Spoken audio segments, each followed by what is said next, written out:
Adult animation in the West has a problem. In its mission to prove that animation doesn't only have value when it's aimed at kids, or when a greedy, evil rat corporation has its name on it, adult animation has been in a sort of stasis, where the execs enforce the use of strict formulas to copy whatever is popular, and overuse shock value in the place of actual content, like, hey, we're not like those dumb baby cartoons, we have sex. And yeah, I understand this is like a baby criticism of an ecosystem with a much deeper set of problems, and I have no hatred towards animators and their teams, but stuff like Love, Death, and Robots, where half the shorts compose of boring sex scenes or dudes yelling like, "Whoa, bro, that guy just got his fucking head off, shut up, whoa, oh, we're going down." It's like, it just feels like noise. Half of the action scenes are so unengaging and just feel like NVIDIA tech demos. Not everything has to say something, but I think that's what makes the other half of Love, Death, and Robots worth watching, is the shorts like the season 3 finale, where it's just inventive, shit you've never seen before in your life, and it's so cool to see something that so many people have put so much passion into, and that's not aimed at children. And that's not to say I don't enjoy stuff like that. One of my favorite movies is Hardcore Henry, where in place of an actual plot, there's just an excuse to just go kill people for like 90 minutes. And on top of that, I'd probably defend Seth MacFarlane's work probably way more than he actually deserves. I will fight anyone over American Dad. I'm not even kidding. I'm sorry. So I'm definitely like not against edgy, raunchy stuff, but to say adult Western animation lacks quality writing might be a giant understatement. Hell, I've met more adults who love Gravity Falls than stuff like Big Mouth. Maybe because of that, whenever something does come by and break the mold, the masses will occasionally give it the recognition it deserves. Occasionally. We'll get into that. Things like Rick and Morty and Bojack Horseman have been really successful in popularizing the animated sadcom into popular consciousness.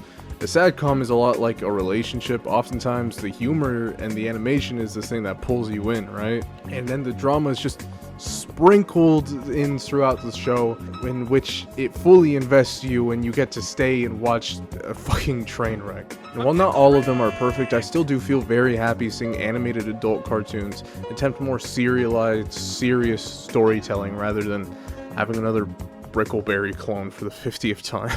And now, yeah, we get the point. We all know which one's the best one though, right? The best animated sadcom. Got funny emotional storytelling. Yes. It's the obvious choice for the job. He's right. A name you all know. The title has the letter M in it. That's me. Please welcome our new manager, Squidward Tentacles! Ah, bitch, you thought? Look at you, you look goofy. I know what Dino Sanatopoulos is cooking, and I let him work. I let him cook. Now look at y'all, you look fucking goofy. What he say? What he say? You already know who it is. It's my boy Orel. You already know who it is. Wait, what was that? No one watched the show? I'm making a fool of myself and I should stop because the spit sucks? Oh no. I'm a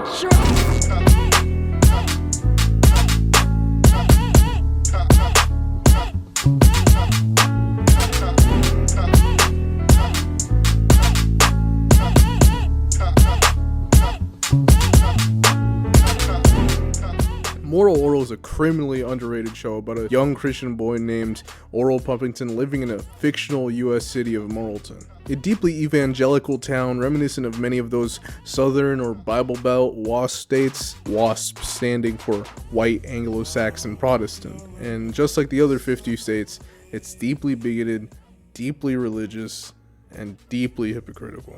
Orel? We learned that the solar system is made up of 10% gas, 20% sin, and 70% heaven-flavored afterlife. Very good. Any questions on that? But Reverend Putty? Yes, Tommy? I thought 4% of the universe is made up of atoms. Tommy, can't you listen? But I read in a book Well, that... I read Dracula in a book, but that doesn't mean I believe in Transylvania. Dino was actually inspired to make Morton as a sort of commentary on the evangelical right wing of America during the Bush years, something that seemed to really frighten a lot of people due to the Christian right's propensity to try to secure WASP supremacy and the embrace of fascism, something that is definitely not still a problem today. It's in the same vein as something like VeggieTales or Davey and Goliath. Yeah, okay, yes, I know, I'm sorry, Dino, I know you're sick of that comparison, but, you know, yeah. Moral Orel serves as a satire and critique of religious fundamentalism in American society. A society that's deeply broken and uncaring, that prioritizes looking like a good person while deprioritizing and actively encouraging being a terrible person in private. Orel's a pretty naive and easily impressionable person and takes the lessons he's taught by the adults around him and applies them in ways that very quickly get out of hand.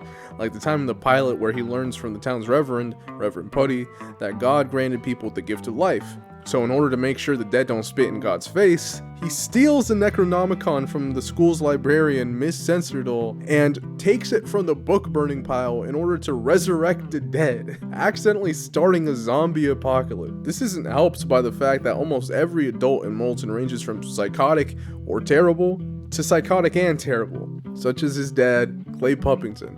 How was your first day, working boy? Great, Dad. I made a lot of money. Goody, goody, goody, goody, goody. Let me see. Well, that's the best part. I gave it all to a homeless man. What?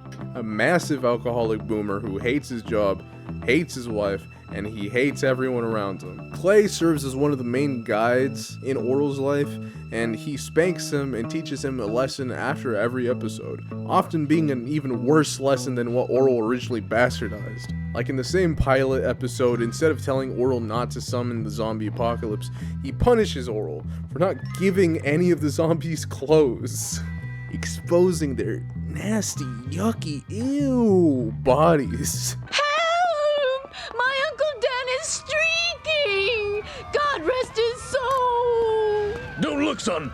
They're not decent. Burn their privates off! Gosh, you sure are right, Dad. Well, I suppose that's why they call me Dad. And not Mom. After this, Orel and his mom, Blaberta Puppington, knit clothes to hand out to the zombies, and yup, we're all good here, man. What the fuck? Orel overcorrects and misinterprets a lesson, and Clay is there to reel him back into reinforcing WASP values and WASP's goals by spanking Orel with his belt. That's my boy. Let's eat. This happens every episode.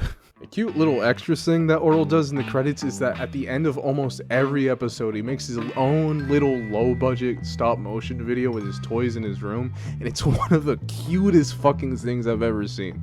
Like, it reminds me of being a little kid and making YouTube videos with my plushies and my toys. I had a concept for a Mario plushie video because those were, like, huge at the time, and I was gonna call it, like, some stupid shit like Mario XL. I didn't know what that meant. I just thought it sounded cool. And then, like, my cousin walked in and just started fucking clowning me. Because, like, why the fuck did I call it Mario Extra Large? Now, me, I grew up a little Catholic Mexican boy. Like, I have all the certifications. My parents would take me to church on Sunday. I would go to Sunday school. I own multiple VeggieTales DVDs.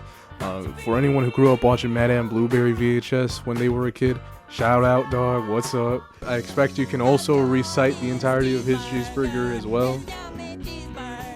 And despite not being religious anymore, not one of those like r/neckbeard Reddit motherfuckers, alright, like something people might get from this show while watching it at first glance is that like it portrays religion and religious people as idiots and evil, but it's actually way more nuanced than that, and it's a critique of hyper-religious zealotry in American culture. And it doesn't demonize religion, rather it makes fun of fanaticism. Other important characters include Reverend Putty. He's the town reverend and serves as kind of a second father figure to Orel. He's not perfect. In fact, he can be a real piece of shit and bigoted. He's also, despite being a man of the cloth, extremely fucking horny. Like, People say, but Reverend, you're not allowed to be with women anyway. What's the diff? No, I say. I'm not a Catholic priest. I'm Protestant. I play the field like anyone else, but it's hard. Women like renegades. What am I going to do? Reinvent myself? It's time. It's too late. Biker. Anyway. Despite this, he has his moments where he seems like he's capable of growth and redemption, and he becomes more accepting as the series goes on. In a putty-centered episode, Season 2, Episode 10, Be Fruitful and Multiply, he meets a woman named Stephanie. She's an atheist and a lesbian and runs a sex shop in Morton. She's also considered an outcast in the town, which, you know, it's Morton, so, you know, obvious reasons why, yeah. She kind of plays a big sister role for Orel, being one of the only people in Morton with any good advice and a genuine good heart. She also, like, pierces Orel's dick. Yo! Which, That scream, that means it worked. Listen, it's a long story. And in typical Reverend Buddy fashion, he immediately tries to hit on her, which is made way worse by the fact that he's actually her biological father. You're my dad.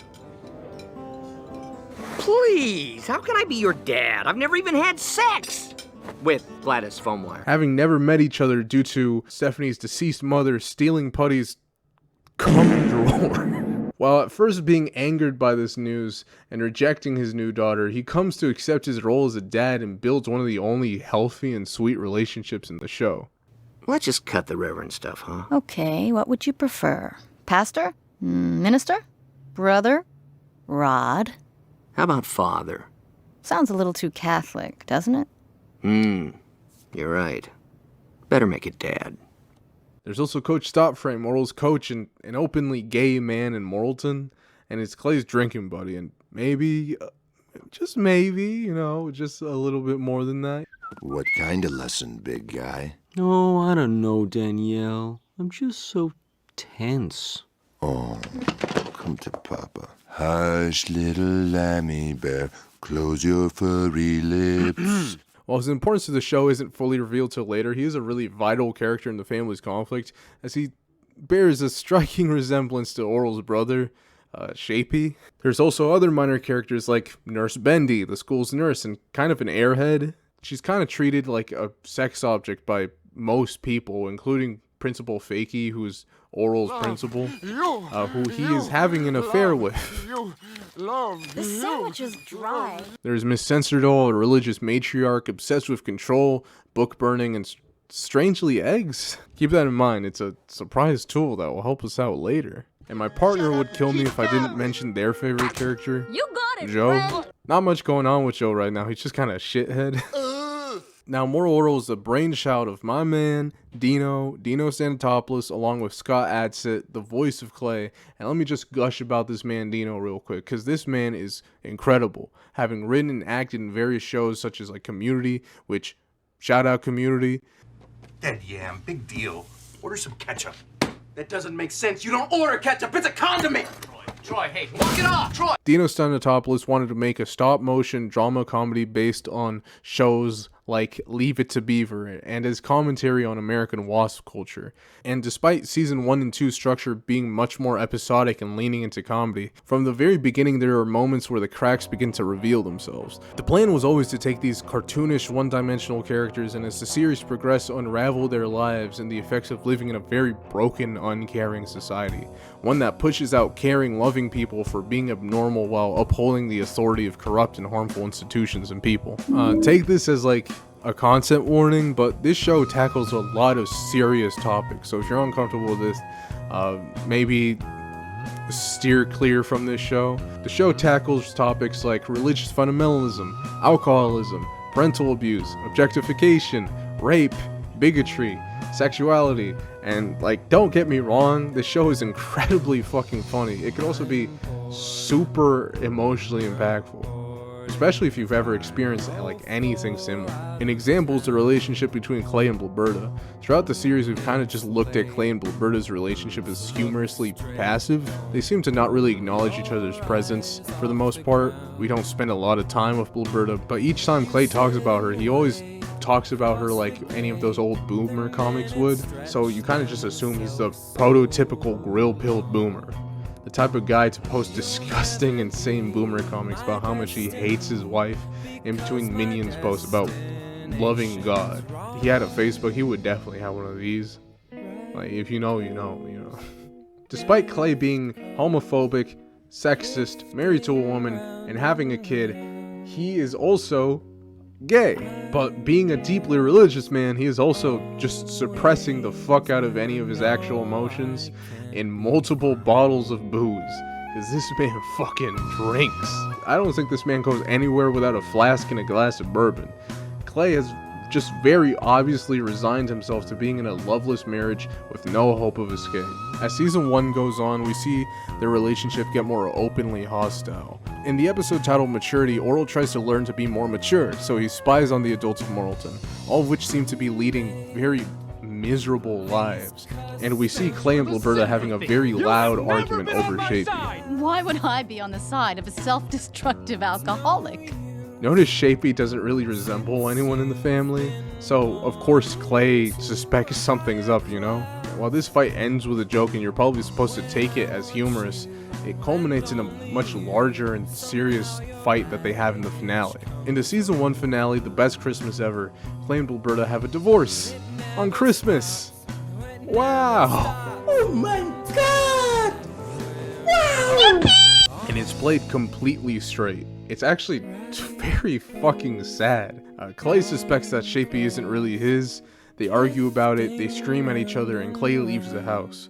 Oh, he doesn't even look anything like me. Who's been inside you? You are disgusting. I want a divorce. Fine, I'm gone. Live it up, baby! Orel only overhears bits and pieces of the conversation, and through his childlike innocence comes to believe that what his dad meant by Shapey not being his kid is that Shapey's actually the second coming. So he takes Shapey around town doing his bidding before Blurberta stops them, and very coldly tells Orel that Shapey is not the son of God. He's not even Clay's son. Mom, guess what? Dad isn't Shapey's father. I know that, Orel. Then you figured it out. Are Shapey's the second son of God? I wish God was his father. Where's Dad? He left home. We're splitting up. But it's Christmas. We can't spend it without him. Then I suggest you go find your precious father and the two of you spend Christmas together. Alone on Christmas with his father and mother gone, he makes one last plea to God.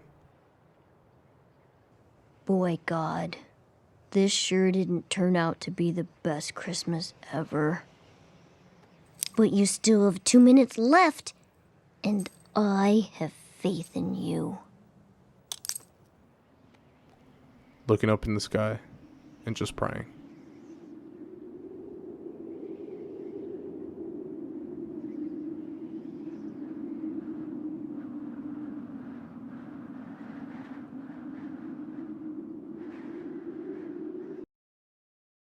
Holy shit, man. The season 1 finale is so incredible because it really does feel like the underlying sadness that lingers underneath the seams of practically every episode in the series finally bubbles up in a very climactic and impactful way. The way the season hints at the depths of the show only to pay off big time with something that packs so much emotion into it while still being able to make you laugh throughout is incredible. Although season 1 is considered the weakest in the series, it's still an amazing run of episodes that very quickly finds its footing. That's not to say it's perfect. I honestly really don't like the episode God's Chef. Oh. Cause What the fuck? Listen, this is like only the second episode, and they're just trying to find their footing, and they never do anything this outlandish or horrible for shock value again, so like, you know. Also, I'm choosing to believe this is not canon. Like, there's nothing anybody can ever say to make me change that. Season 1 is an incredible start to an incredible series with an incredible season finale. One that would simply just not make any sense or be as emotionally impactful without the broader context of the rest of the season. Season 1 is necessary viewing in order to understand the finale of the season and why it matters. Anyways, Adult Swim decided to air the season finale of Orel as the series premiere. Oops!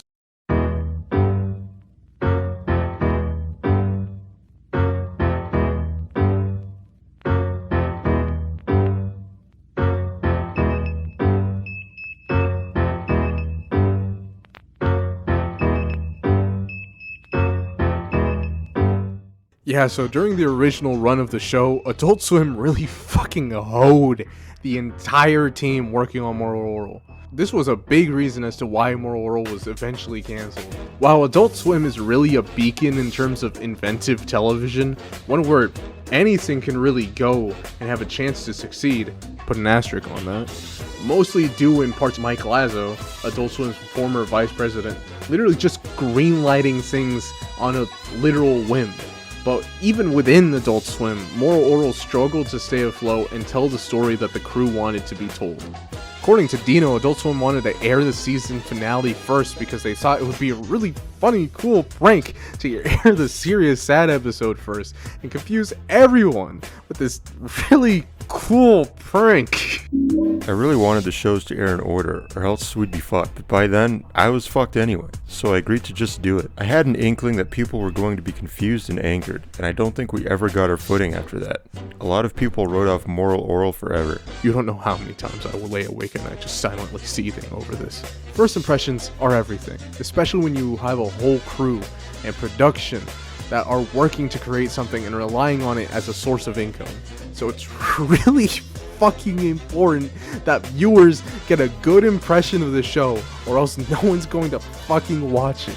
And it's so obvious that literally everyone on the crew really cared about this show.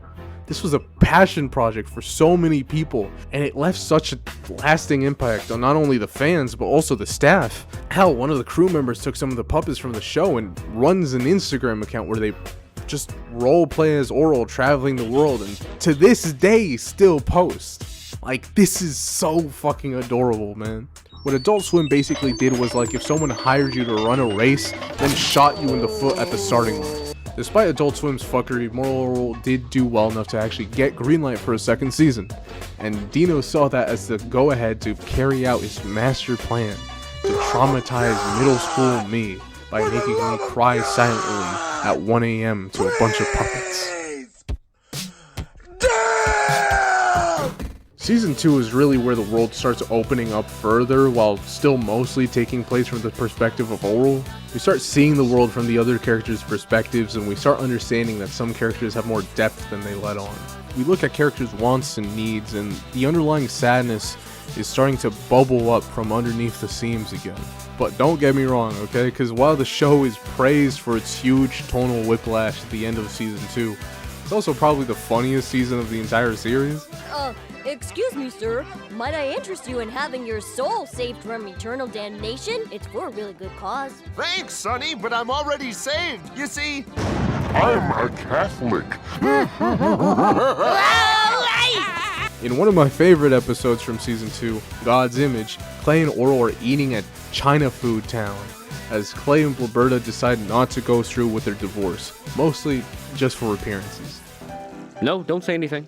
You and Shapey are still young, needy, impressionable children. So your mother and I have decided to stay together, if only for appearances. The last thing we want people to think is that we don't care about our own kids. That's one fact that is none of their business. I prayed that you'd get back together. Well, I think you can give me credit for this one. Oh, we should get going. Gosh, you're right. Dog, the fucking music in this scene is insane. It goes from the stereotypical Oriental riff to the fucking cucaracha, dog. What the hell? Orel then learns from his dad and the Reverend Putty that according to God, white Christian Anglo-Saxons are special and made in the closest image of God, and that all other people must be separated from the whites. With this knowledge, Orel now decides to implement segregation into Morrilton.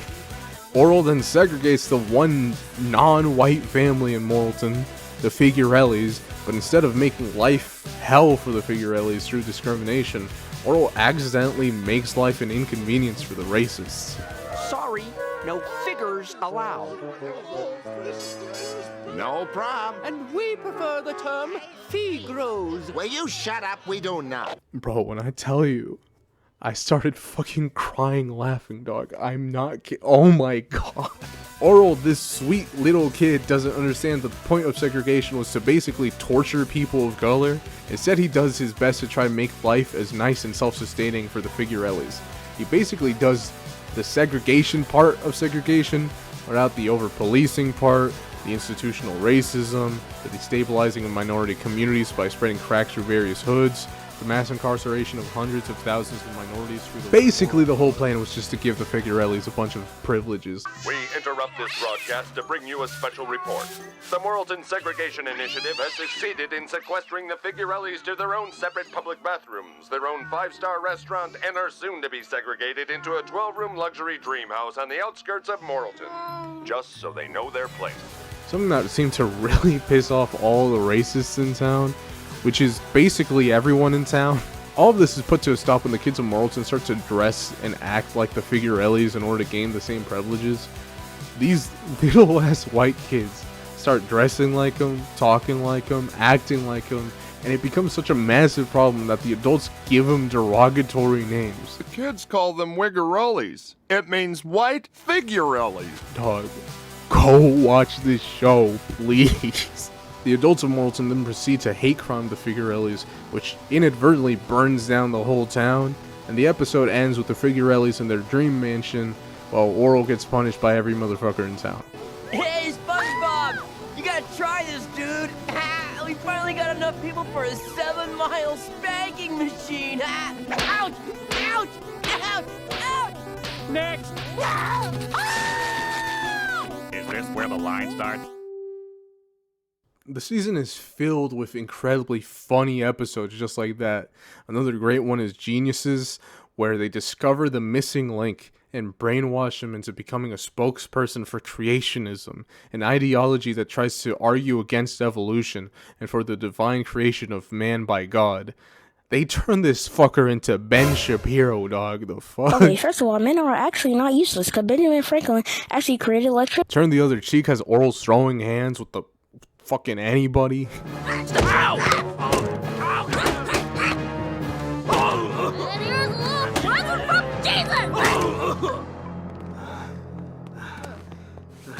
And School Pageant has Orel playing Judas in a school play and just absolutely killing it, dog.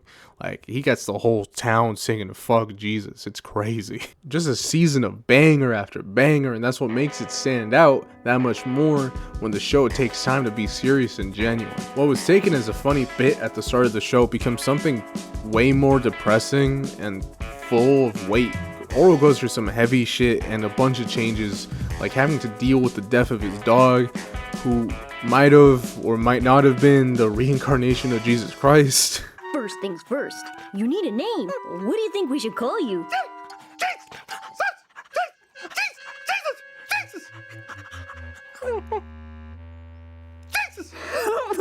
it! Bartholomew! One of our Lord's lesser-known yet very important disciples. Or the time when Stephanie teaches Orel about Buddhism and meditation, and despite the wishes of everyone around him, uses the power of spirituality to better his life, not sticking to strict Christian dogma. Those restrictions are called dogma. Dogma? Cute word, huh? Kinda makes you want to throw it a bone, doesn't it? Well... Orel, throw dogma a bone. Or the time Orel falls in love with a girl of a slightly differing faith, and being forbidden from seeing each other ever again. And as they move away, they accidentally take Shapey with them and leave their kid named Block, who's basically just Shapey's Echo Fighter. What makes this Romeo and Juliet situation funny is the fact that despite the adults each hating each other so deeply, they're literally the exact same. They look the same, they sound the same, and they even have the same interests. But what gets them at each other's throat only reveals itself during their prayers. Give us this day our daily bread, And forgive us our trespasses as we forgive our who debtors. Debtors? Trespassers? What are you, nuts? Get out! Well, you think you know someone. It's something as meaningless and as artificial as one word that separates them, that drives two groups of people that would have otherwise had everything in common with each other away. And in the case of Orel and Christina, and Shapey and Block, genuinely make each other happy, and they're all just driven away over an insignificant artificial boundary. Maybe it's because they are so similar to each other that the parents' self-hatred of themselves would manifest into hatred of their neighbors. Despite all this, the crew didn't need to change much to make the show seem somber. Orel's life has always been this way. All it took was for the show to not present it as a joke. I think the reason Moral Orel is stuck so hard with those that have watched it is because it does something no other animated adult comedy had ever dared to do, is have a heart. Yeah, there are plenty of other moments in other shows that are very genuine and heartfelt, but I think Moral Orel is one of the few animated shows I've ever seen that is so unashamed in what it is, so confident in its emotions and story that it doesn't need to undercut a serious moment with a snide, self-aware joke. Too cowardly to be real with its audience and afraid to lose its mass appeal, that has to fill itself with Joss Whedon-esque Marvel, that just happened humor, you know? Hey, who wants to see a dead body? There are moments in the show that are so genuinely heartbreaking and emotional and are simply just left to linger painfully. And the moment everyone agrees that the show finally sheds its skin and becomes something truly worthy of the title of masterpiece is the two-parter season 2 finale, Nature. Nature starts where most episodes usually end. Inside Clay's study, having just finished punishing Orel for something we don't even get to see, and as they stand alone together in awkward silence, Clay breaks the silence by inviting Orel to a father-son hunting trip. Something that's supposedly been a Puppington tradition for generations, as it's tradition to pass down a special gun called Old Gunny to the firstborn son. But despite this, he doesn't give Orel Old Gunny. Here, why don't you try this one instead? Oh. And as Clay and Orel plan their trip, Orel tries bringing his lucky shirt and his first aid kit, but Clay throws away the first aid kit, and together they drive into the woods. Hey, Dad. We return to another wonderfully inspirational repeat of a... And something that almost immediately stands out about this episode is its understated tone. There's something about this episode that just feels off, and there's a dread that just keeps on building. There's very few funny moments in the episode, and the tone starts feeling much more reminiscent of episodes like The Best Christmas Ever. On their hunting trip, Clay grows angrier and angrier with Orel, because Orel just doesn't find it in him to kill an animal. He's too sweet, and he's too caring. But Clay just keeps on getting more and more drunk, until he just takes Orel's gun and shoots the animals himself.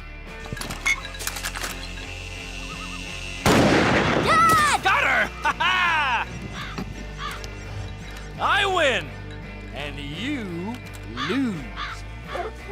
He then gets carried away and shoots someone's dog before leaving the scene and taking the dog as food. Clay then cooks and eats the dog and refuses to give any to Orel as punishment for not killing an animal. Dad, I'm hungry. This is all we got, son. What I killed, and you didn't. You really want some of what you didn't kill? I don't know if that's fair. But if you're really hungry... Orel then contemplates for a moment, hunting for his own food before refusing to. He's scared of his dad, and for the first time in the show, drinking drops all pretenses of humor as they both are left alone to realize the full extent of Clay's self-hatred. Watch out, animals. Here we come. On second thought, maybe we should call it a day. I thought so. Well, I think you might be too drunk.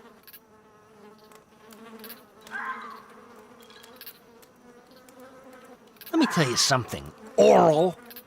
Drunk is nature. I'm not really comfortable hunting with you right now. You're not comfortable hunting with me? Have you ever tried hunting with you?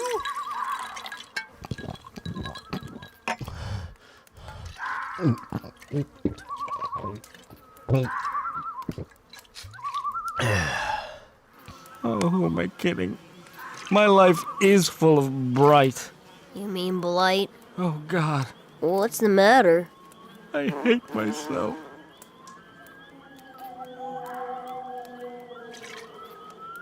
Why do you quit working on me? She always fools me, Orel. I'll make things better, dear. Drink me. Put me inside you. I'm great. And she chokes me just like every other whore out there. They're all worthless, kid. Every woman. Don't let them get you. All of them want it. As his rant goes on, the surrounding gets darker and darker, and the blue bird that's been following Orel flies off as Orel accidentally pulls the trigger, ending part 1.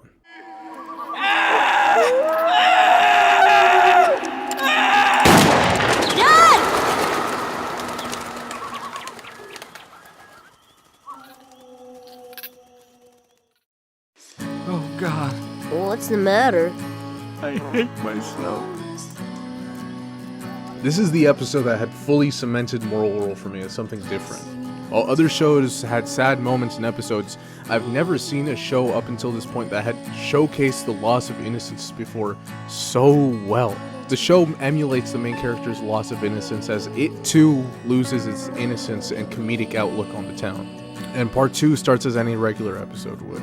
The camera zooming in on Morton, and God parts the skies and lifts the top off the church to greet Orel. Usually in every episode, there's a gag thrown in the intro, such as Orel wearing a hat or simply waving at God hello. But in this episode, Orel doesn't turn around to greet God. Instead, he keeps his head down and prays. It's revealed that Orel accidentally hit Clay's last 2 bottles of liquor, and this enrages Clay even more than probably even getting hit himself. He probably would have preferred to have gotten shot than to lose the one thing that drowns out the self-hatred.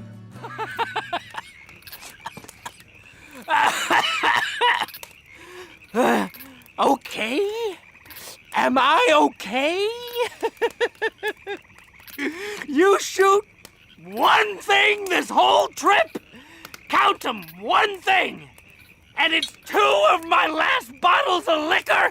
Sorry, Dad, it was an accident! There are no accidents! You've done nothing but whine like a lady in a flowery sissy skirt and attractive high heels about my drinking since we got here! It's because you become a bad person when you drink! Oh, I do I? Well, we'll see about that. No. God. Dad!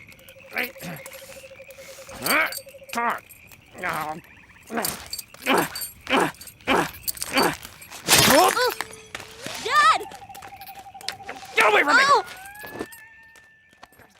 Clay tosses and turns on the ground, desperately trying to pull out his belt to punish Orel, but he gives up, resorting to throwing a tantrum on the ground before regaining himself. And I think some people can see this as sort of humorous. Like, he's such a fucking loser that he can't even pull out his belt, and he just decides to throw a little baby tantrum. And I understand how that can be funny, but on the other hand, I think this is incredibly depressing. I think at least some of us have an experience where we genuinely care about someone, and it's someone we used to look up to, and we just see them destroy themselves and debase themselves due to addiction. Someone like Orel, who looks up to his father as a role model and as one of his only guiding voices, to see the person they look up to just debase themselves and seem so pathetic is genuinely heartbreaking.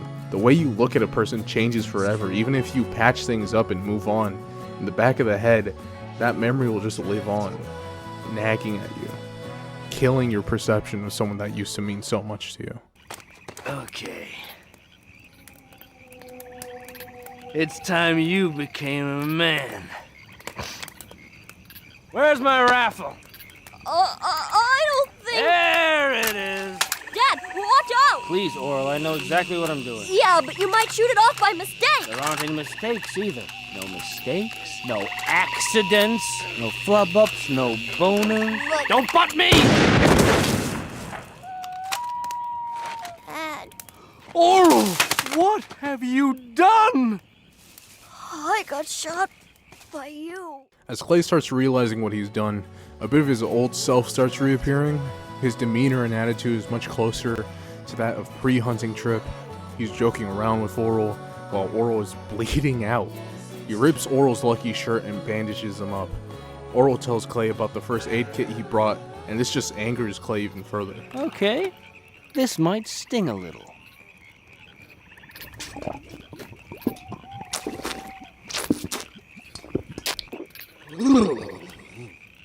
Oops.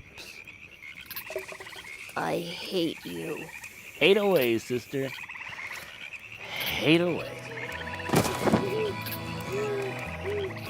Clay passes out, and when the bear comes and threatens to kill Clay, Orel in self-defense shoots and kills the bear. Sorry, Mr. Bear, but my dad's a jerk. Orel! Shut up! Hours pass. Orel's forced to sit there, bleeding out and in pain, waiting for his dad to just wake up again. And he does, only to go back to sleep. Once Clay wakes up, he notices Orel's shot leg, only to just refuse to accept any responsibility. He then sees the bear and tells Orel to make him proud by confirming that Orel's the one who shot the bear. Well, we should get you. Orel! He's dead. Shot? Yeah. Oh, Orel. Make me happy. Make me proud of you, son, and tell me that you shot that bear yourself. No, Dad. You killed it. Huh. I did? Okay, let's pack up and get you to Dr. Potter's wheel. He's perfect when it comes to keeping his mouth shut and just doing his job. This moment is a moment of no return. The show, through Orel, rejects the idea of reinstating the status quo. This is not something that can just be reset like other episodes. Orel had something tainted inside of him, something that he somehow has managed to retain for the entire series. His innocence. The episode then ends with Orel in his bed, his leg in a cast, and one last question. Mom, why did you marry Dad? Why? Well, men have to marry women. Otherwise, if men married men and women married women, we'd all give birth to nothing but fairy sexuals. But why did you marry Dad? Oh, well, why not? Well, it's just that when he drinks, he changes. Oh, he doesn't change, Orel. That's just his true nature coming out. Nature. The blue bird sits outside his window, now surrounded by flies.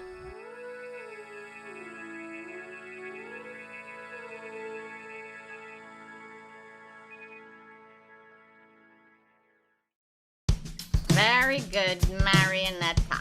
Orel, you're next. What did you bring to show us and tell us today? Whoa!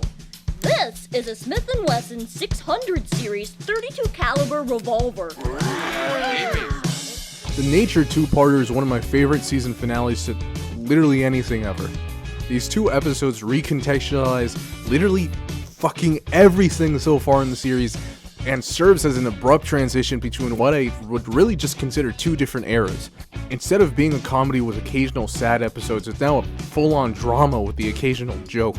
Although Adult Swim signed off on a comedy, what they ended up having was something none of them could have seen coming. A show that would have helped pave the way for shows after it. Mike Lazo apparently loved the two-parter, so much in fact that he went as far as calling it some of the best episodes of TV ever aired. When he's right, he's right. Sometimes you gotta hand it to him. That's called motherfucking boy! was, nigga! You know nothing about that! And Dino took this as the green light to just go ahead with Season 3 and go head first into the drama and relationships. Season 3 would serve as the ground to build upon the drama and expand the show even further, to eventually no longer being a show primarily focused on Orel. It would have been renamed Mortalton. The ambition was huge, with plans for at least 2 more seasons after Season 3, and with so much left to go, Dino just had to make sure to make these next 20 episodes the best 11-minute episodes of any show ever. Anyways, Adult Swim got back the first 3 scripts for Season 3 and decided to cancel the show, as well as rolling back its original 20 episodes to only 13. I'm going to kill my...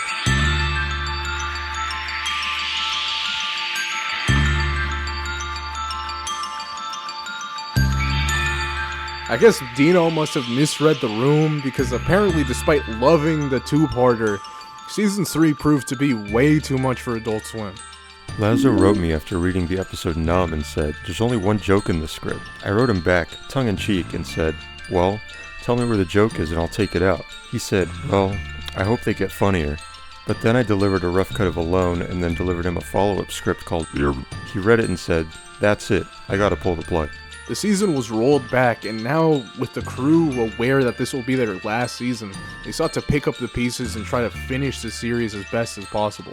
I get mad, and I still do occasionally get angry about this, but it's just, I'm just now filled with more overwhelming sadness than anything, because it's sad, you know, a show so ahead of its time that Adult Swim seemed almost scared to just let it mature.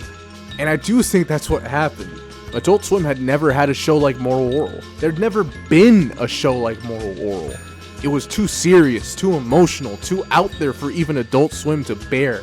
And while in retrospect, it seems like one of their worst decisions they've ever made, and granted, it is, it's easy to tell from the start that Adult Swim was worried that the show wouldn't even make it past even the pilot. And if it was airing on any other network, there's a pretty high chance it wouldn't have. This show walked so shows like Bojack Horseman and Rick and Morty could run. You know what? No, fuck that, man. This show ran out the door swinging so other shows could walk the same pace as it did. What's so incredibly heartbreaking is that after turning in the finished episodes for the scripts that got them canceled, Mike Lazo loved it. When we turned those first 2 episodes in that caused all the problems, he watched them and said, "Well, this is the best thing that we've had on the network, but you're still canceled." He felt that though. He said, "I really was wrong and I appreciate what you're doing, but you're canceled." Dog, if this happened to me, I would... Oh, God. Oh my gosh, that's unbelievable. I tell you what, I might kill myself if somebody made that on me. Season 3 is very different from the seasons before it. While Season 1 and 2 are episodic and comedic, Season 3 transitions to a far more serialized format. You could probably jump in at any point during Moral Orel Season 1 and 2 and had not needed to watch any of the prior episodes for context, for the most part, but Season 3 requires you to watch it in order. Not only that, it builds on and revolves around episodes not even in Season 3, making watching Seasons 1 and 2 vital to understand the story. And Season 3 is like notoriously dark. As Scout Adsit, writer and voice of Clay, puts it, the 3rd season had evolved into a heavy drama. The only joke in the 3rd season was that these were puppets feeling these emotions.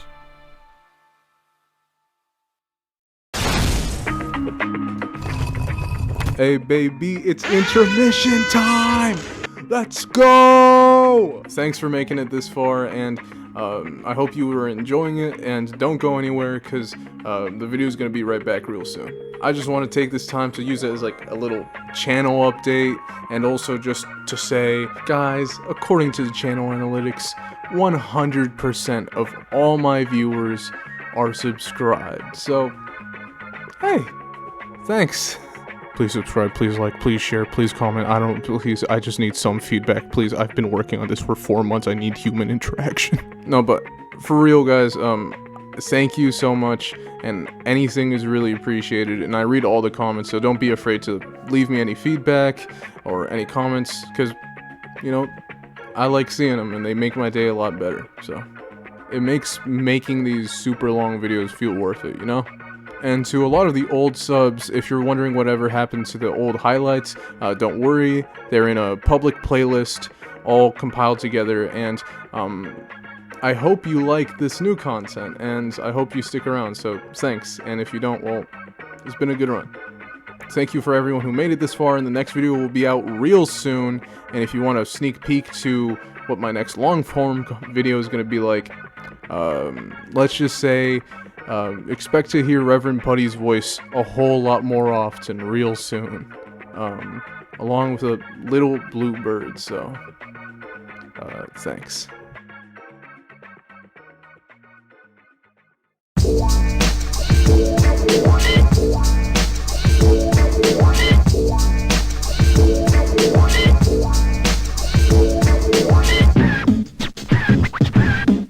Two-parter nature is pretty much necessary viewing for Season 3, as the vast majority of the episodes this season basically take place chronologically during the events of nature or before. And during this, these time skips are used to explain a lot of missing details from the two-parter, such as Grounded and Innocence, where we learn why Orel was being punished in the start of nature.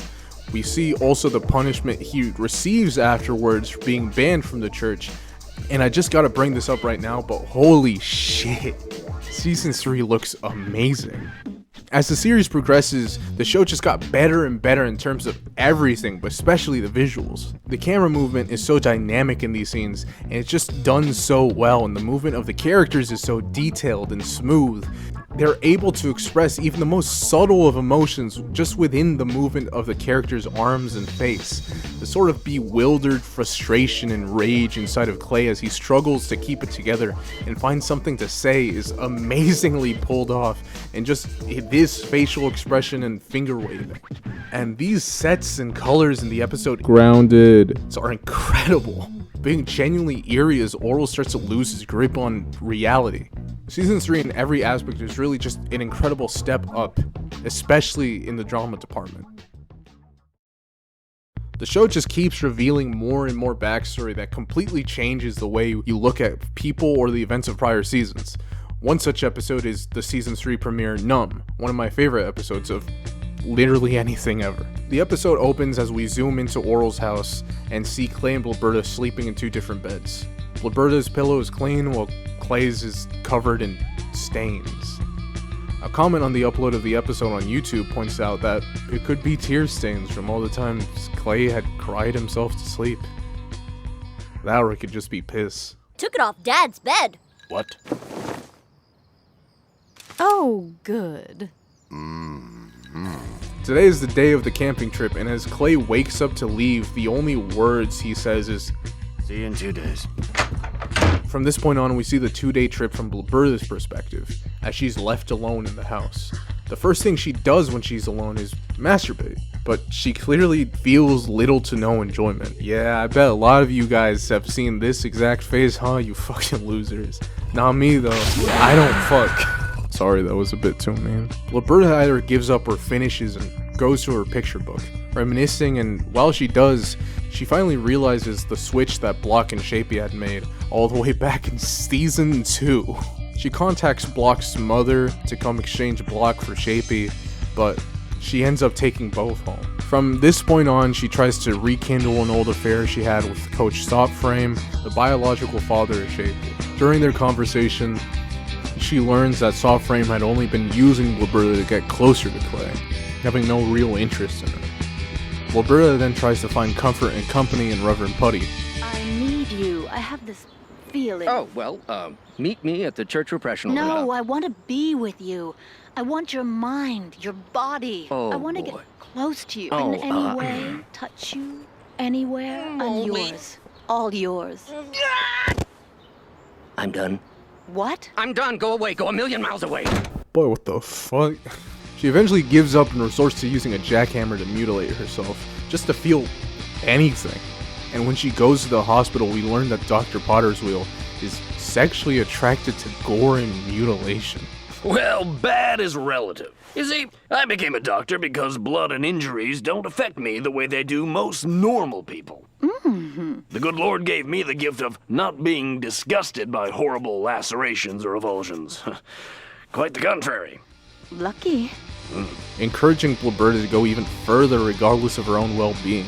something Liberta just goes along with, just desperate for affection. She then takes painkillers prescribed for her by the doctor and returns, even more mangled and mutilated than before.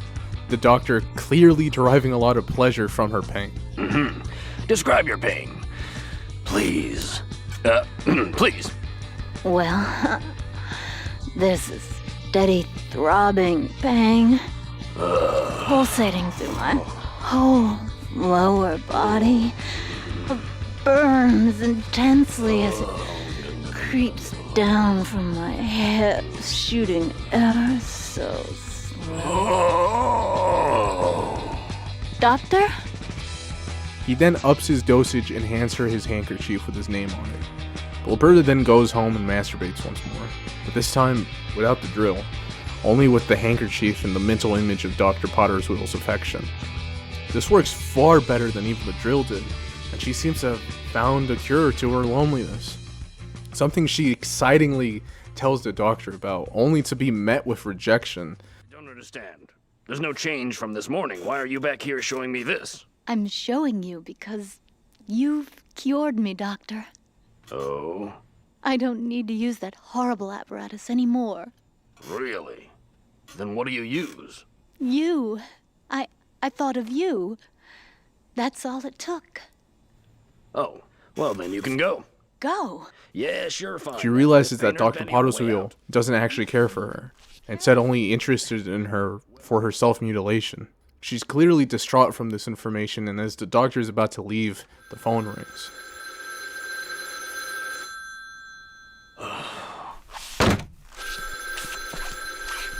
Yes? Clay Puppington? Put him on. Yes, Clay, what can I do for you? Orel? Well, who shot him? Oh, I had a few too many highballs, eh? Well, bring him in and I'll discreetly treat the boy. You better go. The Mountain Goat song No Children plays as we take Clay's perspective, as he drunkenly walks out of his study, before stopping once he overhears Orel ask Liberta the same question from the end of nature. Why did you marry Dad? Oh, well. Why not? Well, it's just that when he drinks, he changes. Oh, he doesn't change, Orel. That's just his true nature coming out. The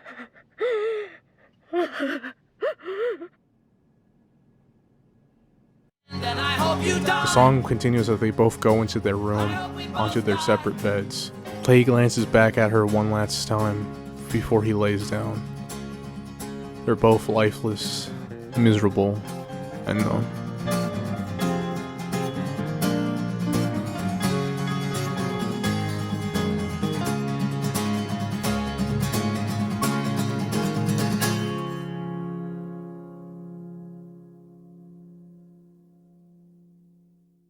This scene is so fucking perfect. Everything in it is so immaculately done. From the animation just perfectly portraying Liberta's switch from vulnerable to completely stone cold. I will never forget the face she makes when she just sees Clay, only to turn to stone immediately after.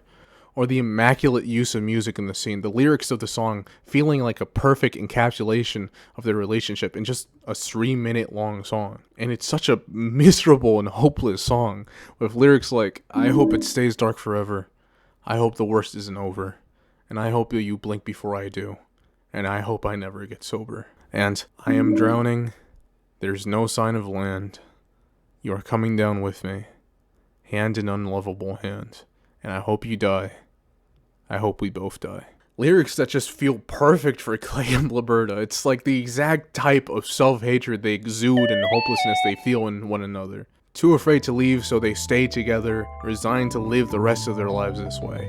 This is something I've neglected to mention before, but the music choices in this show are fucking incredible. I don't know why, but for whatever reason, the show just has a bunch of fucking bangers in it. Things that are completely in line with the music I listen to. But I've never felt like a show has ever perfectly got my music taste from when I was a little emo teenager.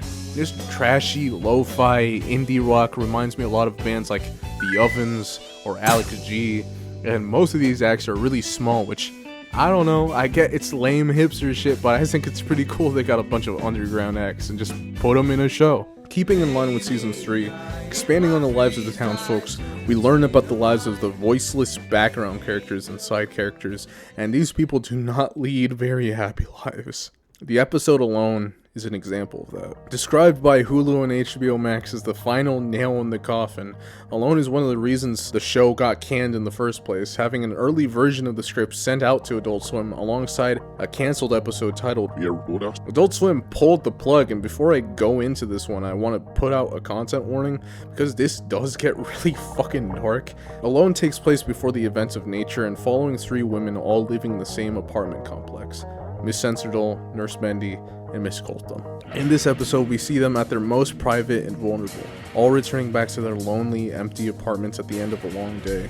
We see how a day in the life of these women goes. Nurse Bendy, who for the entire show had been portrayed as an airhead and as just like a childlike sex object, returns to her room seemingly depressed as she opens the door coming back home from presumably another day of Principal Fakey using her. She cheers up when the lights go on, like she's putting on an act, and we see her room looks a lot like that of a little girl's. And when she's alone, she seems to act like one too. We see 2 teddy bears, one called Hubby and Sunny. She's playing pretend with her stuffed animals, playing mommy like a little girl would, and we learn the reason she does this is to cope. And thank you kindly for keeping our joyous family together under this one love-filled roof. We all need people who aren't mean to me, or that don't act like they only care about doing dirty, awful things to you. We need family because they care that I'm a real person who has thoughts of sadness sometimes, along with happy thoughts, or scared or aloneness thoughts. I feel thoughts of emotions, and I need people to know that. So, thank you for keeping this family in good shape. The end for now, while we eat. Signed, my family. Nurse Bendy lacks anyone who truly cares about her, not just as an object of sexual gratification, but as a person. She wants a family. She wants friends. This is honestly incredibly heartbreaking, and I think something people can really relate to. Not me though. No one wants me. But when I see Nurse Bendy, I see a lot of people in my life who growing up had a lot of negative sexual experiences. Now as adults or as teenagers, feel the pain of growing up in an incredibly shallow and appearance-based world run by the type of hyper-masculine dicks who reinforce the use of strict roles for all people. Sexism harms everyone, even those who perpetuate it to an extent, and growing up, there was a number of people I knew who wanted to exist outside of their sexuality, outside of their appearance, because capitalism and patriarchy had made everyone I knew into self-conscious freaks, either trying to play into the system by playing their assigned roles, or attempt to escape the system, something that is much easier said than done. Miss Bendy then attempts to clean a spill on the floor before her hubby falls on her back. She freaks out as a glass of milk falls on top of her, triggering her sexual trauma. Not at home! Not with you! You're different! While this goes on though, Miss Sculpton also enters her own apartment. As she enters, she fiddles with the lights, turning it on and off. On her table, a bloody coat hanger. She had given herself an abortion.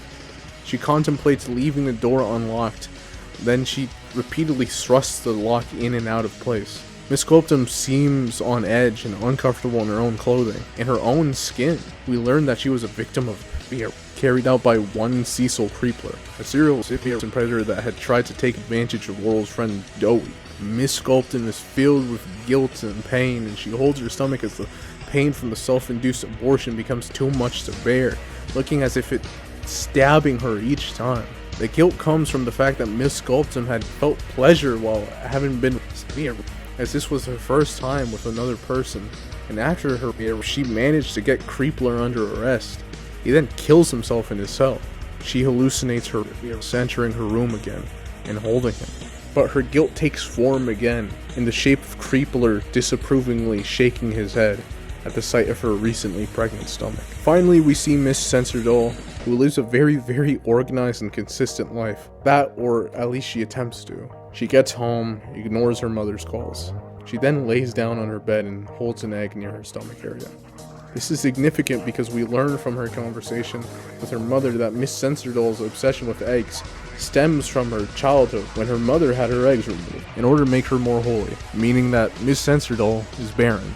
Her cartoonish obsession with eggs in the previous season is now recontextualized as quasi-sexual thing, and maybe as a response to having her eggs removed at such a young age, she now views herself as immaculate from conception, free from original sin, much like the Virgin Mary. She seems to take great pride and views it as something that gives her justification and virtue in her actions and reasoning. And during one of her phone calls, we learn that she's also planning something big, as there's a miniature recreation of Morton on her table. She seemingly wants to take over Morton as matriarch. Because there's only one person who's reserved that particular section of the cosmos. You know who that is, ladies. Yes, me. I am matriarch of Morton. Amen. Okay, I'm out of here. Yeah, this episode is fucked, man. I love this episode. I love season 3, and it's incredible how much of these episodes serve as a little microcosm of how just fucked American society and capitalist society is, even if it's unintentional, which, judging from this... It's true, face it. We have open minds. Yeah, we don't accept anything on faith. The coast is clear! Come on, let's read! Hurry, before she gets back! Here, Tommy. I don't think so. Season 3 does an incredible job at showing how American society fails basically everyone. While some of these characters are bad people, the society they live in pushes them into even more self-destructive behaviors, and alone is really good at showing how society really fails women and femmes. The title really is an accurate description for all these women's stories because they all deal with the intense loneliness and problems that stem from their surroundings. Nurse Bendy desperately needs a support system and people who view her as a real person. Miss Colpton needs not only support but access to medical services like abortions, something that even now is illegal in like half the United States and many places, and I'm assuming because of Morton's religious fanaticism, abortion is definitely not allowed, which is fucked up because the town's doctor, Dr. Potterswheel, is willing to discreetly help Clay cover up the shooting and also is shown to be an all-around terrible person who might have accidentally caused his own wife's overdose due to a self-mutilation fetish, but despite all of this, he probably wouldn't be willing to help her carry out a safe abortion. Hand him over to Dr. Potterswheel. He has a shot for him that will be virtually painless. Right, Doc? Well, I'm no vet, but then again, I'm only gonna kill it. And Miss Sensordoll is too tied up in her own religious fanaticism, causing her own self-imposed isolation, feeling like she's above others, sees everyone as a tool to achieve a goal rather than human beings. And yeah, I can see why this episode was the one that broke the camel's back and made Adult Swim cancel this series, but I just gotta get this off my chest. It really pisses me off because in my personal least favorite episode, God's Chef from season 1, rape and sexual assault are just also included, but for whatever reason it's okay then. Like, the only time a show can only talk about these things is when it's a punchline of a joke. Maybe this is an uncharitable reading, but I think it's really stupid when the show stops treating these things like jokes. It's all of a sudden too taboo. This is another reason why I think Moral Orel was way ahead of its time. No other animated show was tackling shit like this in a respectful and serious way, and it died for it. Just completely tragic. You know what? Fuck it. It's getting too dark. Let's take a break to talk about something less heavy. Because I know it may not seem like it, but Moral Orel is not just old sad torture porn shit. There's always something in the rubble worth saving, and beautiful, nice moments pop up even throughout season 3. The episode Close Face is a really nice and refreshing break from the sadness. It takes place before the events of nature during the annual Arm's Length dance. This is chaperoned by Reverend Putty every year, and this brings back bad memories for Stephanie as she recounts her only experience at the dance. having been in a relationship with another girl named Kim, and being felt betrayed by her when Kim uses Stephanie to get in a relationship with a guy. Despite this, Stephanie helps Orel by sneaking him and his crush Christina to the dance, and at the dance, Putty sits down with his daughter and consoles Stephanie on her childhood relationship trauma. You know, me and my date all those years ago. Oh, yeah? I don't remember. Must not have been anything too worth. Sounds like you got a leak there, Reverend. You! Ah, you remember. Well, don't worry, nothing came of it. Putty recalls the events from his perspective and helps Stephanie realize that what her and Kim had together wasn't genuine love. Kim was only kissing Stephanie to get a reaction and play with her emotions rather than out of any actual attraction to each other. I just hope Orel has better luck with love than I did. Are you kidding me? You can't compare you and her to Orel and his little Orelette. Why? Because we're two girls and tolerance is only a pretend thing? No, because she never cared about you. Oh, wow. You remember things better than I do. Together they bond, and Stephanie and Putty sing a song as Orel and Christina slow dance together, and one of the most heartwarming and nice moments in the show. There's too many fucking cute moments in this show, dog. Holy shit. Another episode I really like is actually a Joe-centered episode. We learn why he's a little shit, and it's because he doesn't really have a good home life. Go figure. He doesn't know who his mom is, and he lives with his dying dad and older sister. His older sister tends for him, but Joe still lashes out, and through his search for his mom, he finds out that his mom is actually Nurse Bendy. They bond together, and it's revealed that Joe's dad actually had her move away. During this, Nurse Bendy now uses her teddy bear Sonny as a substitute. Reunited, Nurse Bendy throws away Sonny, and Joe moves in with her. This is definitely going into cut media territory, but I feel a lot better about including this. In the script for the cancelled episode, there's a positive conclusion to Miss Colton's arc. As the end of the episode, she would have gotten a girlfriend, someone who would have been a positive and healing person in her life. I think the most incredible thing about Season 3 is that just how much it gets me to sympathize and care about characters that I had thought were one-dimensional and awful people, specifically Blabberta and Clay.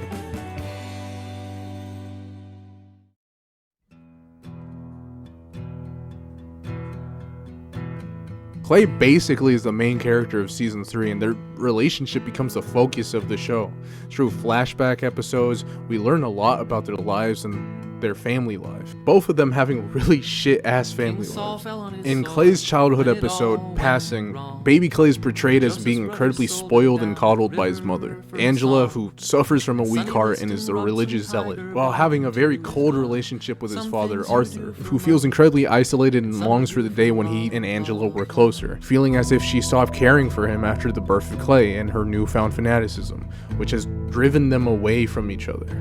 Arthur being one of the few atheist characters in the show. And after finding out about his mother's multiple stillbirths due to her constant drinking and smoking, baby Clay has a temper tantrum. He fakes his own suicide with old Gunny, and due to his mother's feeble heart, it gives out and she passes away. Arthur then denounces religion and his son. She was in heaven before we got here.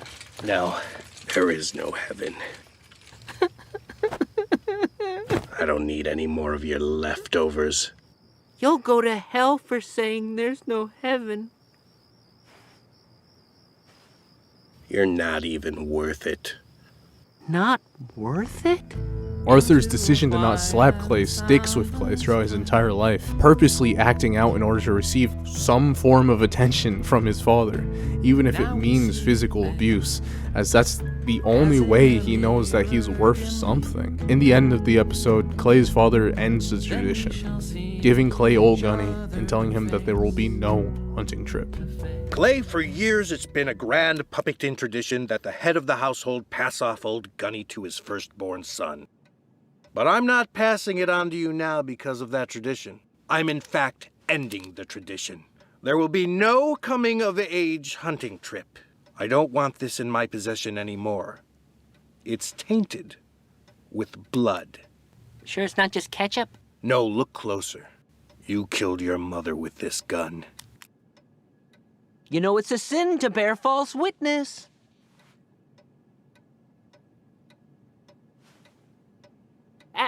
And remember the lost and last 63rd commandment, thou shalt never forget thy loaded a gun when thou hast an innocent child in the house?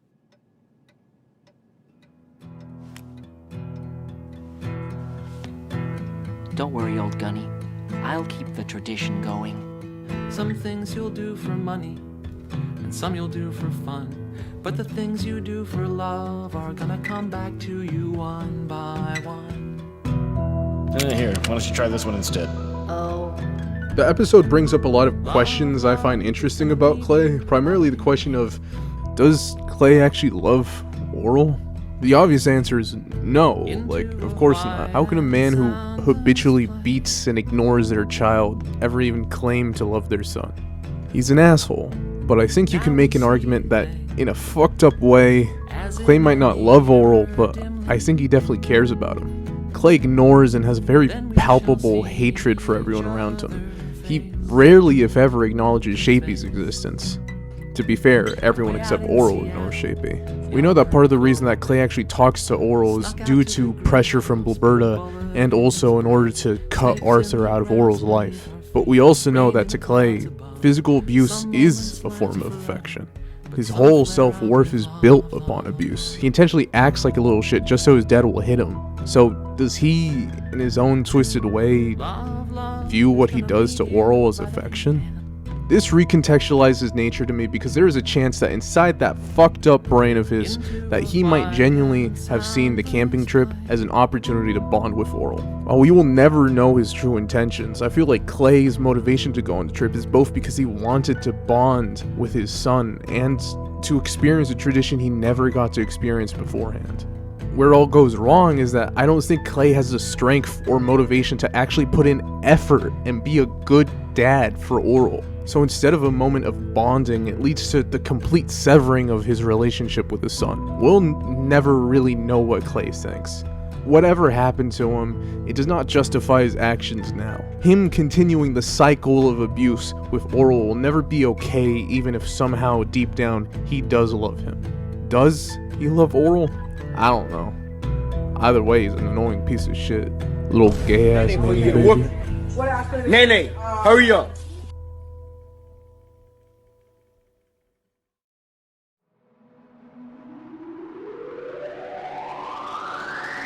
In the Season 3 episode Help, we get to learn a little bit about Blurberta's life prior to meeting Clay. Blurberta feels left out and isolated when everyone around her starts getting married.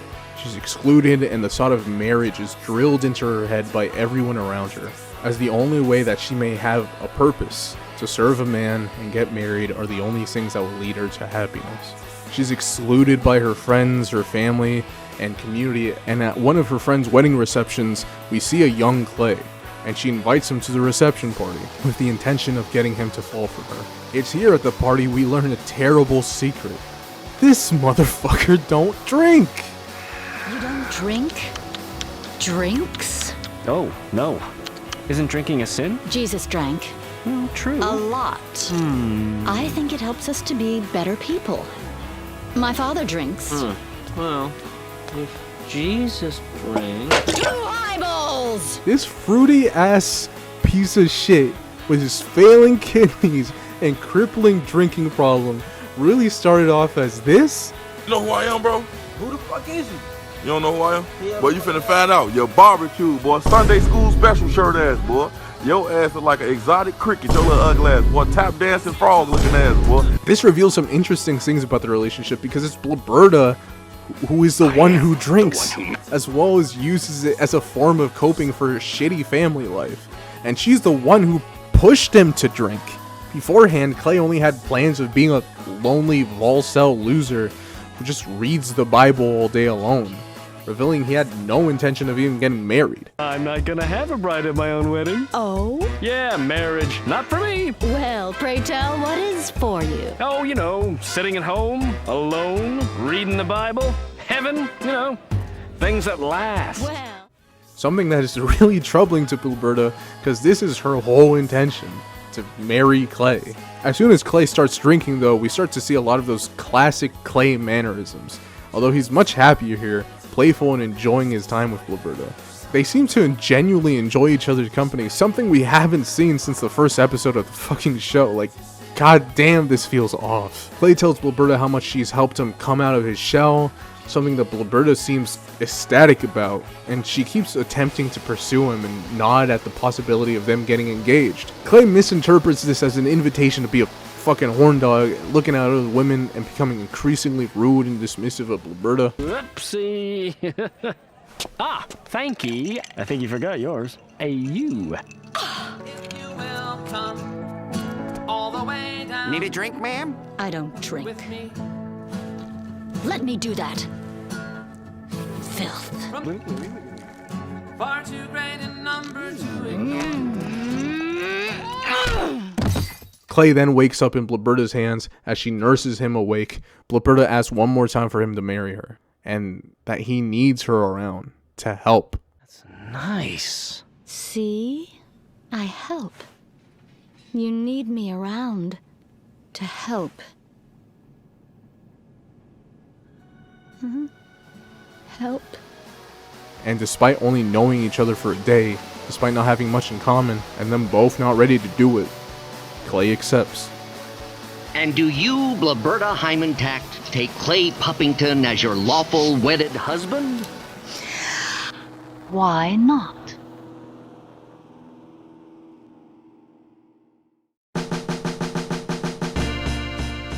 I really love this episode, but I also think this episode has been kind of interpreted in kind of an unfair way by some people in the community to just overly shit on Blibberta. My interpretation of the episode is that it's the story of how the culture behind religious fundamentalism in American society pushes people into marriage. And ooh, I get it, society. I keep on talking about society, and I get it, yeah, but personal issues are deeply influenced by your surrounding and material conditions, so bear with me.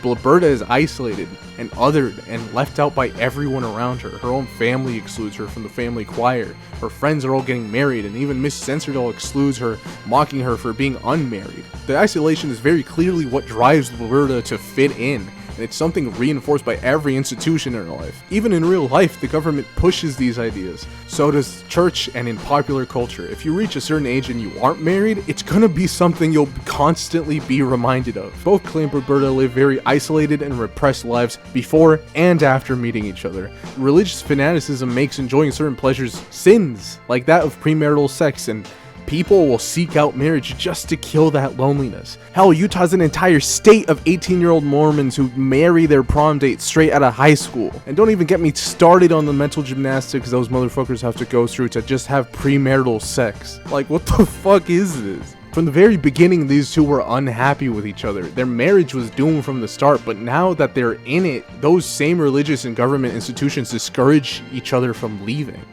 I think the reason Blibberta and Clay stay together after all of this is because of two reasons. I think they're both afraid of being alone, and I think they both fear the repercussions that come with leaving each other. In a society where it's seen as a massive moral failing, they want to keep up the illusion of a healthy family, but it's impossible for them to be happy with each other. I think he's who I would be if I didn't get a divorce. Clay is like what things would be like if I didn't even have the option to end my own marriage, which I think evangelism forces upon you. I think the thing that makes Clay and Blibberta such compelling characters is that I think a lot of us know what Clay and Blibberta. Maybe not to that extent, but hell, I definitely seen this same scenario play out multiple different times in my life. Two people rushing into a marriage out of a feeling of obligation like a child or church and end up miserable, unhappy people. Clay is a gay alcoholic sociopath who is molded into being this way because of the conditions of his surroundings, making him unable to express himself, unable to leave, and unable to even acknowledge the parts of him which are broken. Instead, he withers away in his own self-hatred, unable to express his sexuality, so it manifests as rampant misogyny and homophobia. Blibberta is neglected and neglectful. She yearns for connection. She's lonely, arguably more now than ever. And marriage has failed her despite it being the thing that everyone pushed her towards as if it was somehow the solution to all her problems. Problems that are much bigger than her, bigger than Clay, bigger than the entirety of Morrilton. Morrilton only serves as a microcosm of American society at large. But something kind of pisses me off about these handful of people who really love Clay's character enough to justify all his actions. But I've seen a few people take the episode help as a go-ahead to shit on Blibberta and blame her endlessly for why Clay is such a terrible person, which, shut up man, like come on. They're both deeply shitty people, but if we can sympathize with Clay because we acknowledge that he too is victimized by patriarchy, religious fundamentalism, and capitalism, things that he all helped perpetuate, then why is Blibberta any different? Is she not also a victim to all those things? Why is it that Clay can be treated like a little tumbler meow meow while Blibberta is cast aside? One of the many really shitty things about how badly Moral Orel got treated is that the episode length was cut from 20 to 13 episodes. Many plot lines had to be cut and shortened. I've already mentioned Miss Sculptum only getting a resolution to her arc in a deleted episode, but sadly more stuff was cut in order to make space. Things that would have affected the way the story was going to be told from here on out. Things like more episodes revolving around Blibberta that would have helped flesh out her character. Things like how Clay's dad, Arthur, would have ended up being terminally ill and moving in with the family and being thrown onto Orel's bed, meaning Arthur would have had to share his deathbed with Orel. But in the meantime, Arthur would have also been a major influence in Orel's life, becoming Orel's new father figure and really one of the few people that actually cares about him and teaches Orel how to be a good person. This would have culminated with his death at the end of the season, Orel becoming a sort of Christian emo, traumatized by the death of his grandpa. And honestly, I would have fucking loved to see this shit. Imagine Orel wearing one of those Gurr hoodies, listen to MCR with Stephanie. That would have fucked. That would have gone crazy, dog. Doing crack and listening to Title Fight with Stephanie, dog. Let's go. Oh my god. Bad luck, never leave. Elements of these lost concepts would later be reused in the 2012 Moral Orel prequel special, Before Orel, where 4-year-old Orel meets his grandpa for the first time and last time in what's honestly a really sweet special. But something that really fucking hurts about the cut runtime is, for how much I love the last few 2 episodes, it admittedly does feel a bit rushed. Although season 3 episode 12 Nesting has one of my favorite payoffs to any joke in any show ever. Gotta convince the mayor, son. The mayor? Gosh. The mayor will see you now. Golly.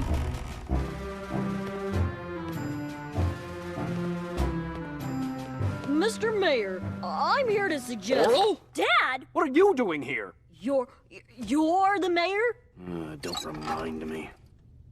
Stinking dead-end job. Dog, imagine if your fucking governor was an old boomer posting shit like, I hate my job. That is the funniest shit in the world. This also conveniently ties into the plot as Miss Censordoll decides to put her plans into action and run for mayor against Clay, only to drop out when she's ensured that she can effectively manipulate Clay into doing anything she wants, setting up a really fucking cool plot beat that just increases how sinister Miss Censordoll is, while also leaving you questioning what her end goal is. You know, it's so fucking cool. Her arc is dropped and we never see her again. I don't know how many times I gotta do that bit. I have faith in you.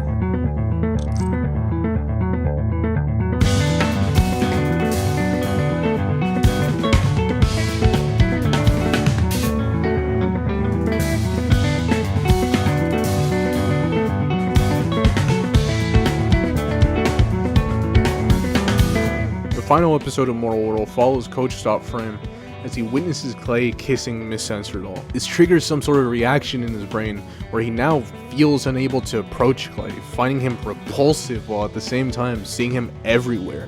This makes him miserable, as no matter where he turns, he can't run away from Clay. At the same time, Orel has his cast removed. He's told that he'll walk with a limp for the rest of his life, but that otherwise he can stop using his crutches by Christmas. Orel then goes looking for advice as he feels guilty for not honoring his father. Now, what's the problem? I don't honor my father. Yeah, well, usually I'd say that was bad. No, it's wrong. That's what you need to do. Go talk to someone who likes your dad that way. Much. Coach Stopframe.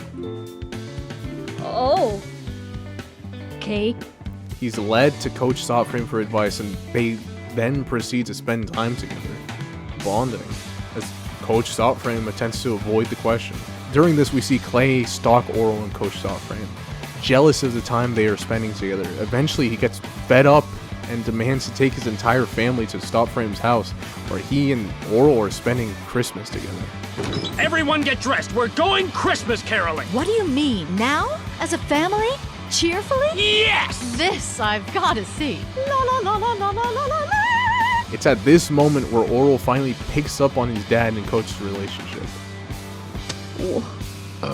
Not that box. Coach, you like my dad the way my mom likes my dad, don't you? Your mom likes your dad? He said the thing! He said the thing! Woo! Coach Stop Frame then finally answers Orel, telling him that the act of creating Orel in and of itself is something worth honoring. This is then interrupted by Clay barging in as he proceeds to fight his son for his lover's approval.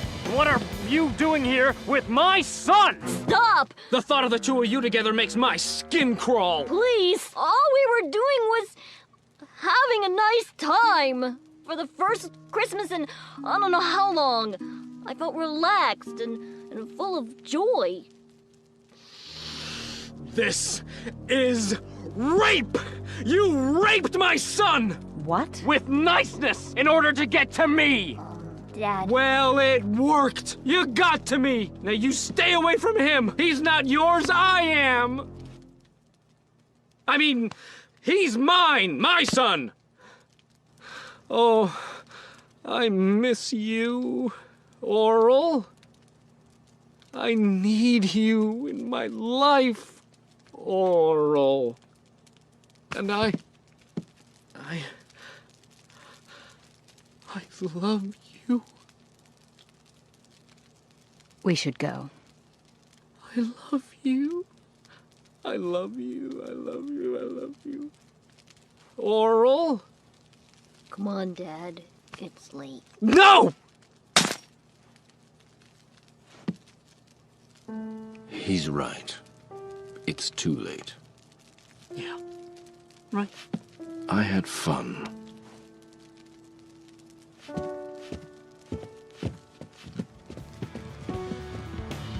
While this Christmas proves to be another dud like the last one, the family in an arguably worse state than before, they all still return home.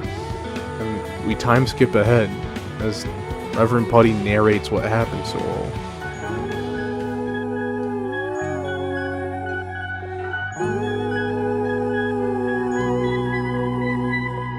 A miracle happens.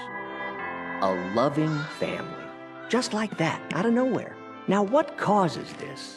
A belief in God? A strong moral structure? Blind luck? Who knows? Who cares? You're not gonna get any answers out of me. I'm just a puppet for the big guy. I don't write this stuff. The end. Amen. Nah, who am I kidding? The end. Despite his childhood, despite it all, Orel grows up to have a loving family with Christina. He doesn't lose his faith. He doesn't lose his heart. He learns to move past the failures of his parents, and instead of repeating their mistakes, he learns from them. Like he's done before, he does not let dogma dictate his life. And in the end, he's happier for it. In the end credits, we see Orel finish one last stop motion project before packing everything up and putting it under the Christmas tree as a gift to his two brothers, Block and Shapey. I'm actually going to fucking cry. So that's the end, huh? Well, what can I even say, man? The show really fucking impacted me. For as long as I could remember, I wanted to create YouTube videos, and I know it sounds stupid, but one of the videos I've always wanted to make is this exact one you're watching right now. And I don't know how many people will see this, if any, but I'm at the very least happy for my sake that I got this out, because up until recently, I don't think many people were singing the show's praises like they should have been. But this is a show that, especially in an era where even showing even a modicum of sincerity is met with opportunistic hate. We need a show that was brave enough to look at its contemporaries and decide, I want to be something more than that. Although its life was cut relatively short, In such a small amount of time, it had managed to punch way above its weight and create a show that's so fucking spectacular. Something years ahead of its time, and with very few missteps. Is it perfect? No. I've gone over some of the things wrong with this show. In particular, I think God, Chef, and Elemental Orel are two episodes that fall below the very consistent bar of quality that this show has. There's also the issue of certain episodes betraying a character's moral growth for the sake of a joke.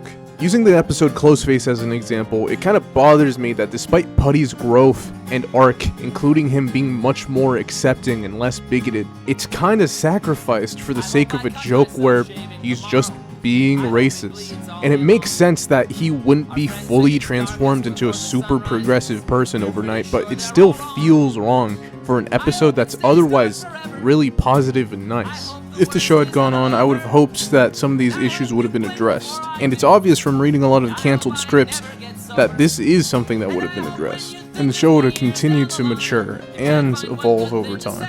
Despite this, with the amount of self-sabotaging Adult Swim had put Moral Orel through, it's amazing that Moral Orel came out as consistently good as it did. This show has stuck with me ever since I watched it. A show so far ahead of its time in every aspect, and even more open and progressive than some animated shows would even dare to be today. Like I said in the beginning of the video, Moral Orel came out swinging, sprinting down that starting line so that shows like Bojack Horseman and Rick and Morty could run. Despite dying an early death, its body served as the perfect fertilizer to grow and foster the environment to let these shows exist. And hell, who knows, maybe we'll see Orel again. There's still so much left to do with these characters, and so much left to say that a continuation in the form of a series or even a movie would be perfect. I just really want to see emo Orel, goddammit. And to everyone who watched this video, I urge you to watch the show. It's on HBO Max and it's on YouTube for free.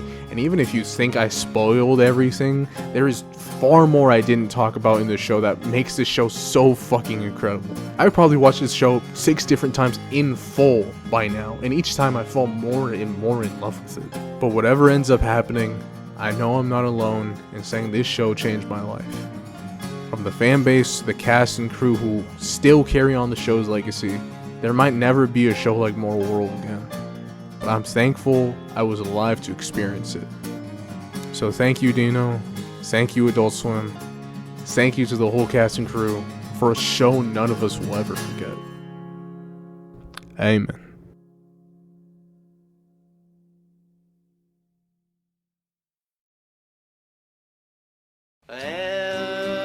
Every day the hours pass by so quickly, yet I don't do a thing I must be done.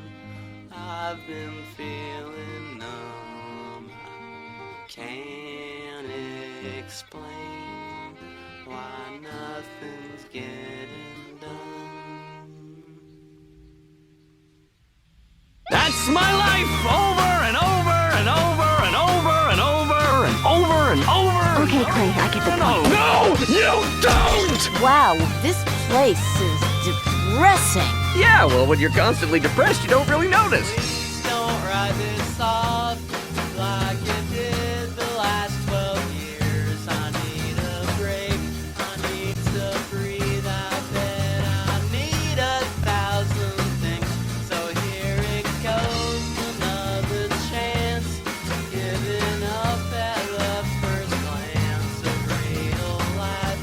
You know I don't handle pressure well. Pressure. There's now no decency left in this world! I know everybody feels that way sometimes. Believe me that you will get used to it. Time, but not a person in the world Still hate her.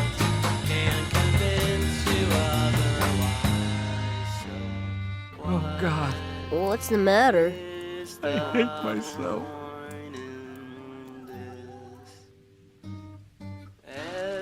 I love you. You got done nothing but whine like a lady in a flowery sissy skirt and attractive high heels about my drinking since we got here. It's because you become a bad person when you drink. I think I I love you. I love you. I love you. I love you.